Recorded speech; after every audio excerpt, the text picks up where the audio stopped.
afternoon, I'm Saurav. And I'm Agnidev, and you're watching CityCast. Let's have a look at our top stories for the day. Suicide among paddy and jowar growing farmers is increasing in Karnataka. Our reporter Ashwin Shankar brings you more on the issue. Karnataka has seen a rise of almost 30% in suicide committed by farmers. In 21-22, almost 6,500 farmers committed suicide in Karnataka. Madhe Goda, who is a farmer, says his friend committed suicide as he was unable to repay the loan he had taken from a local lender. But his family is waiting for the past 6 months to receive compensation under the Farmer Suicide Compensation Scheme.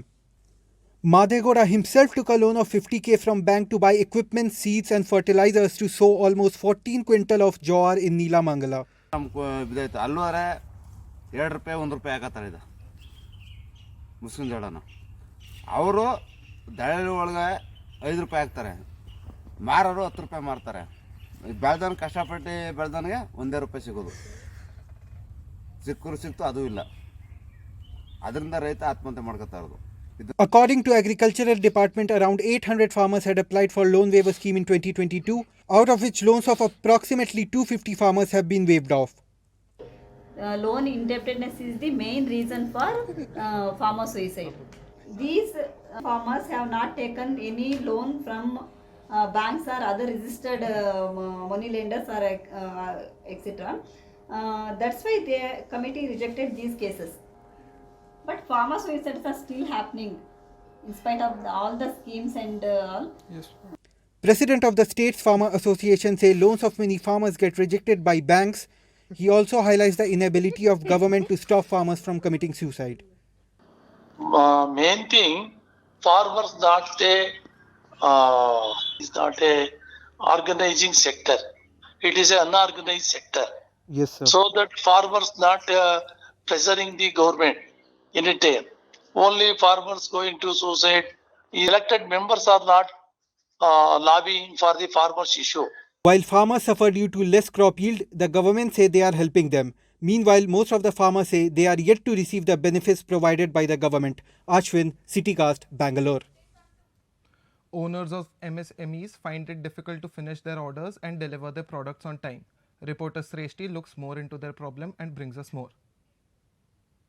According to the owners of MSMEs, there is a shortage of 1.5 to 2 lakh of workers in Pina Industrial Estate from the past 3 to 4 years. Owners find it difficult in completing their orders and deliver the products on time. We are not able to give the customer to the exact time. Last we have taken the order on September. That is targeted time is November 15th. But still we are not able to give the customer in that machine. So that customer is unhappy to us. The employees and the laborers feel that there is no proper job security provided to them in MSMEs, which encourages them to shift to other sectors like e-commerce and agriculture. Reason for not joining the MSME is main thing, the salary and that insurance facilities and that PF facilities and that increment facilities and hospitality and transport facilities are not provided from MSME due to less turnovers and less production.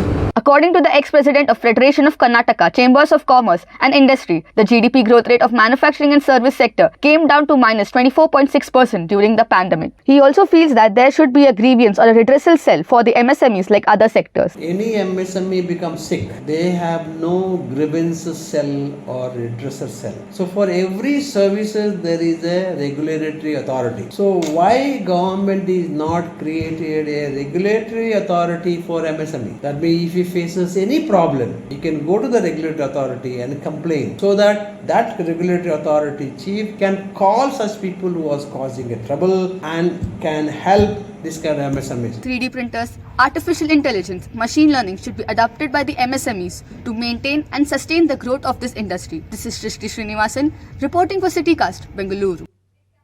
Hospitals are not processing biomedical waste according to the guidelines, which can pose serious risk to the life of the patients in the hospital. Our reporter Astha Chopra brings you more on the issue. The biomedical waste generated in Bangalore is not treated according to the rules. Bangalore generates about 80,000 kilos of biomedical waste, out of which 50,000 kilos is treated. Around 38% of waste is not being treated. The rest of the waste is kept for hours inside the hospital, posing a risk to environment and human health. According to the experts, almost 30% of patients, especially the healthcare staff, gets infected by biomedical waste. As per the rule, so who generates, who collects, who stores, who treats and who disposes. All of them come under this rule. They all come under this rule, whether it may be a small clinic or it is a big 500-bedded or multi-specialty hospital. According to the biomedical waste rules, all the biomedical waste is sent to the common place where all the waste needs to be treated. Biomedical waste cannot be mixed with municipal waste. In hospitals, failing to segregate biomedical waste is the major issue that will end up mixed in landfills. Also, due to irresponsible staff, the waste is kept in hospital premises, which can increase the rate of infections. The flaw is segregation issue. There are still segregation issue. We have achieved now about 70-75% in proper segregation.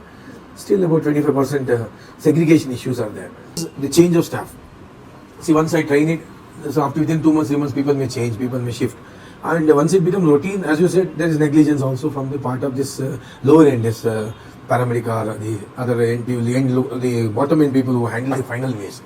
So they may be taking it casually. According to Maridi Bio Limited, that deals with all the biomedical waste of Bangalore, some hospitals do not follow the guidelines. The hospital does not have the seal-tight trolleys to carry waste from the hospital premises. Experts says it is not only important to reduce the impact it has on environment, but also the health issues that are being neglected in hospitals. Drugs, they can be a policy where they would buy from the manufacturers only when they have a buyback policy or the common treatment facility.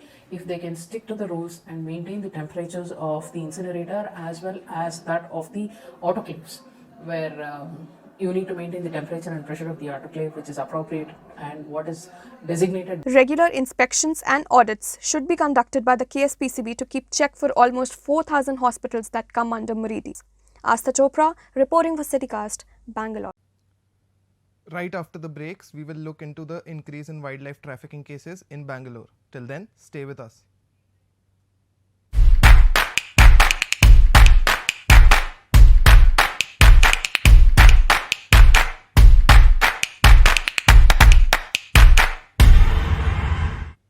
Welcome back. You are watching CityCast. Bangalore has become a hub for wildlife trafficking of star tortoise, a world's most traded tortoise. Our reporter Paridhi Jain brings us more clarity on the issue. Data from the Forest Department and Wildlife Rescue and Rehabilitation Center shows 1,200 star tortoises were seized this year as compared to 500 last year. Most of them were seized from airport and only 3 from pet shops from Yashwantpur and Shivaji Nagar. According to Forest Department, the tortoises are collected in large numbers from Chikballapur district by the tribes and transported through air, road and sea routes to Southeast Asia to be used as pets. Under Customs Act also it is a violation. Then it is a crime under Wildlife Protection Act. Due to the increase in trade, the species has moved to Schedule 1 from 4th in Wildlife Protection Act amended on December 2022.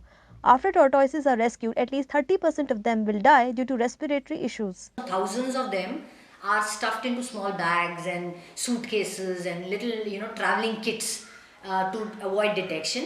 So during the transport period, they're not able to breathe efficiently enough. So that is a huge stress. Capturing is another stress. According to the vets, transportation sometimes is of 72 hours, which they are not able to bear.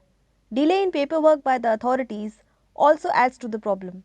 Our first effort should be reduce the demand across the world. The thing is that, the source from where these animals are collected in the wild, in the source, we should ensure that the protection levels are higher. Awareness and sensitization of the people in rural areas as well who have been involved with the trade, and also the pet traders in the urban areas about star tortoise being a wildlife species and protected under the Wildlife Protection Act. This is Paridhi Jain, CityCast, Bangalore. Digital artists in Bangalore are finding new ways of monetizing their work through non-fungible tokens. Reporter Saurabh Kumar takes a look at the NFT arts market in the city. Indian non-fungible token market grew at over 60% in 2022, a report by Tech Insight 360 suggests. Several digital artists have used the platform to make money by selling their artwork. It is because NFTs are unique and cannot be replicated. An NFT artist, depending upon the quality of their work, can earn lakhs per piece of their work. Shubhangi, an NFT artist, was able to sell one of her work for around 3 lakh rupees. It has empowered me financially also. It has given worldwide exposure to my art. So it was exhibited in San Francisco last year, and then Turkey and now coming April it will be exhibited in New York. Market analysts predict the market is still at its nascent stage and is expected to grow exponentially in the coming years. They say most of the Indian NFT arts are bought by the collectors from countries such as US and Canada. Currently, NFT market in India is around $3.5 billion and is expected to grow almost 8 times by 2027. It is quite in the early phases where like experimental artists are seen quite active on the scene. And, there would, I think, maybe 5-10 years down the line, there would rarely be an artist or an maker that would not have launched their own series of NFTs or not have like some sort of digital form trading around through the tokens. People who collect NFT art say it is not just the monetary value but a sense of ownership that drives them to buy NFT arts. They say it is easier for them to buy NFT arts due to its exclusivity and accessibility. Collectors believe while buying NFT arts needs to be checked for its authenticity also. You have to do a lot of legitimacy checks on based on what you're buying. So we all know that there is one of one art, there's generative art. So which either of them can be, what do you say, a scam. They can scam. So you need to make sure that the project is legit. It's backed by people of good standards, and then you have to ensure that the contract is right. Globally, the market is projected to reach $200 billion by 2030. Market analysts believe that NFTs can be utilized for anything that can be used digitally, and it helps in maintaining its authenticity and exclusivity. This is Saurav Kumar reporting for CityCast, Bangalore. E-bus drivers of Bangalore demand more wages on par with the BMTC drivers. Our reporter Anamika Das finds out more.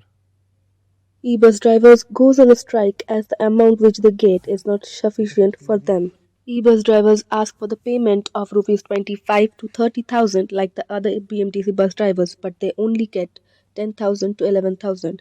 हम लोग यहाँ पे 20 साल के ऊपर से काम कर रहे हैं और हम लोग को ठीक से पैसा तक नहीं दिया जाता, जहाँ दूसरे बस वालों को 25 से 30 हज़ार पर महीना मिलता है, वहाँ हम लोग को सिर्फ 10 से 11 हज़ार मिलते हैं. Drivers went on a strike demanding high price near the BMTC office, but the official says they are not responsible for it. We pass tenders and the private agencies provide us with the bus along with the drivers and conductors and the workers. So it's their lookout, not ours. According to the expert, they can apply for legal procedure for their help. You have to file a PIL in High Court. That is judges will do. It is not our jurisdiction. We can't do anything. It is an autonomous body. We will not be able to direct them. That is what the High Court will also do. However, the statement by the expert, the legal procedures can only prevent this problem. Anamika Das, CityCast, Bangalore. For more such stories, watch www.citycast.in. Till then, stay with us. This is Agnidev. And this is Saurav signing off.